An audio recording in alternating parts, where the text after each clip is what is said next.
Ketamine has long been popular in the medical community as a general anesthetic. It has become so popular as an anesthetic due to its built-in safety precautions as it allows patients to maintain their natural breathing mechanisms. It's also popular because of its mild therapeutic effects, allowing patients to be more dissociated from their pain and their current situation.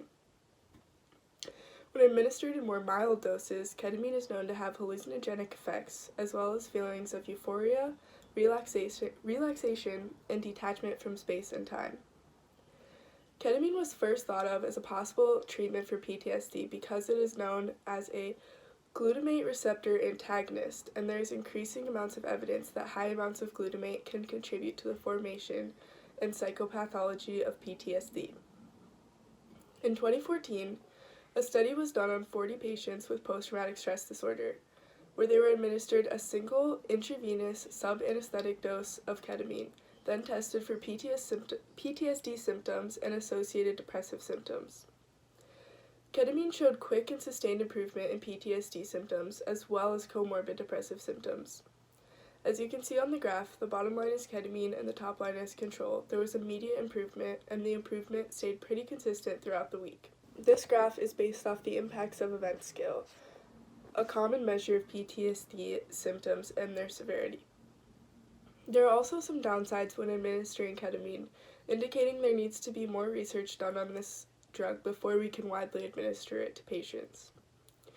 In the 2014 study, 69% of participants reported at least one dissociative symptom, which we know can be very distressing. However, the 2014 study was the first study done like this with ketamine and indicates a promising possibility for the future. MDMA, or ecstasy, is a hallucinogenic drug that is also chemically similar to the stimulant class of drugs. MDMA alters mood and perception. It produces feelings of warmth, pleasure, increased energy, and a feeling of detachment from time and space. MDMA increases the activity of dopamine, norepinephrine, the fight-or-flight chemical, and serotonin. In the first study since its legal ban, 20 participants with PTSD were randomly assigned to either take MDMA or the placebo substance. Both before and after the administering of the drug, there was a psychotherapy administered to help prepare patients and offer follow-up support. The drug was administered in 2 8-hour psychotherapy sessions, so the patients were with a therapist at all times.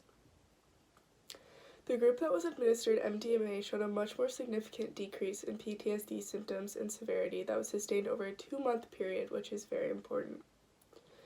You can see on the graph there is a dramatic decrease in symptom severity. This was measured on the same IES scale that ketamine was.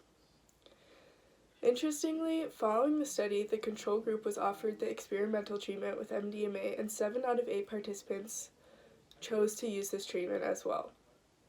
So it is a highly sought after treatment within the community of people affected by PTSD. While there were no serious adverse physical or psychological effects reported in this study, it's important to recognize that there are potentially harmful effects of using MDMA. This includes things such as blurred vision, increased depression, and many more. It is important to note that the researchers in the study used extreme precautions to avoid these effects, and it is very important to continue to do so while studying this and administering this drug in the future.